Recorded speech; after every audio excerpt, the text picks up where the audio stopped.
আসসালামু আলাইকুম এভরিওয়ান, কেমন আছেন? আশা করি সবাই যে যেখানে আছেন ভালো আছেন। তো আজকে চলে আসলাম ছোটোদের খুব পছন্দের একটা জিনিস, সেটা হচ্ছে প্যানকেক। তো একটা ডিম দিয়ে অনেকগুলো কিভাবে প্যানকেক বানাতে হয় সেটাই আজকে আপনাদের দেখাবো। আর বাচ্চারা সচরাচর প্যানকেক খুব পছন্দ করে, তাই ভাবলাম এই ব্লগটাও আপনাদের মাঝে শেয়ার করি। তো এখানে আমি একটা ডিম নিয়েছি।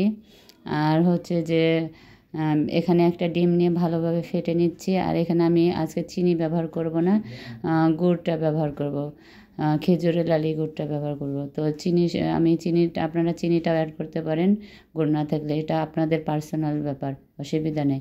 যে যেটা দিয়েই করতে পারেন, চিনি বা গুড় দিয়ে।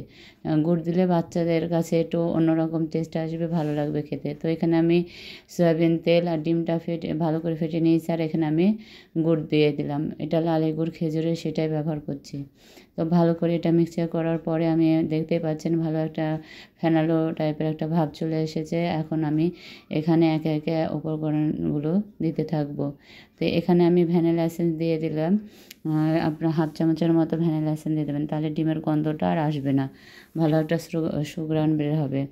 তো এখানে আমি ভ্যানিলা এসেন্স অ্যাড করলাম।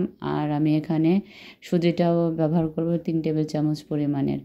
আর অবশ্যই আজকে আমি ময়দা দিয়ে করব না। আমি কেক তো সাধারণত আটা ময়দা দিয়ে করে, তো আমি আটা দিয়ে করে দেখাবো আজকে আপনাদেরকে। তো এখানে আমি ভ্যানিলা এসেন্স দিয়ে দিলাম। এখন আমি 3 টেবিল পরিমাণের সুজিটা অ্যাড করছি। সুজিটা ভালো করে ডিমের মিশ্রণের সঙ্গে ভালো করে আমি এখন মাখিয়ে নেব।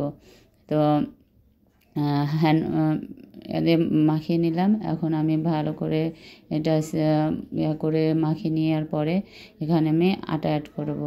অল্প অল্প করে আটা দিয়ে এটা আমি ভালো করে মেখে নেব। আর অবশ্যই এখানে হাফ টেবিল চামচ কর্নফ্লাওয়ার আর হচ্ছে যে বেকিং পাউডার হচ্ছে যে হাফ চামচ পরিমাণ মতো দিবেন অবশ্যই। আমি এটার সঙ্গে মিক্স করে নিয়েছি। আটার সঙ্গে আপনারাও এটা চালার সময় অবশ্যই এটা দিয়ে একসঙ্গে চেলে নেবেন, তাহলে ভালো হবে। আর এই তো আমার ব্যাটারটা প্রায় হয়ে গেছে। আর অবশ্যই ব্যাটারটা এরকম ধরনের হবে। আর আপনাদের ব্যাটারটা যদি বেশি গাঢ় হয়ে যায় তাহলে অবশ্যই এখানে তরল দুধ অ্যাড করতে পারেন, তাহলে আপনার ব্যাটারটা বেশি গাঢ় হবে না। তো যাই হোক, এখানে আমি কর্নফ্লাওয়ারও ব্যবহার করেছি, আপনাদেরকে বলেই দিলাম। তো আমি হচ্ছে যে এর মধ্যে দিতে ভুলে গেছিলাম, ওই জন্য উপরে দিয়ে দিলাম। আর এখন এটা ভালো করে মিক্স করে নেওয়ার পরে আমি একটা তাওয়া বসিয়ে দেবো, সেটা দিয়ে ফ্রাই প্যানে করলে বেশি ভালো হয় প্যানকেকটা।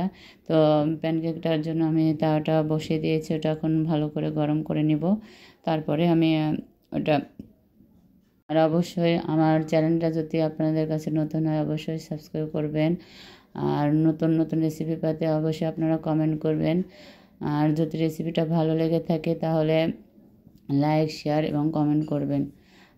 আপনাদের সাপোর্টে আমি এগিয়ে যেতে পারবো। তো যাই হোক, আমি আর ফ্রাই প্যানটা গরম হয়ে গেছে। এখন আমি একে একে প্যানকেকগুলো একটা একটা করে করে নেব।